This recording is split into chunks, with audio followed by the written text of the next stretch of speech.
Sì, tocante di compensação double aqui, tá sendo tá com maior não tem muito não tem enfermidade ou afecção, que tá treze cuido hope intensivo junto com ele. Então, para ele não aqui nós queremos introduzir compensação double, dubbele kinderbijslag. Para poder na remarque para compensação aqui é maior of a pessoa que tá cuida EU, mas tá receber kinderbijslag caba de RCN Unit SZ2.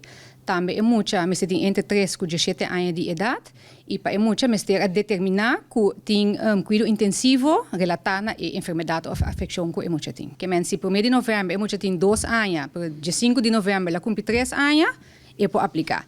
Minhas coisas se muita tem 17 anos, só mulher em período de cumprir 18, toch é pode aplicar, passou em período de 1 de novembro até 30 de dezembro e tem 17 anos. Que sabe que nós temos uma colaboração com o Centro Acesso Boneiro e pessoa não é maior não of não te cuida e eu não por bem aqui não acesso de jaluna para jabierna de 8 de manhã para metade 5 da tarde não pode chamar também para um afspraak eu não sei seguro que no momento não te pode ajudar você não pode chamar número 717-7300.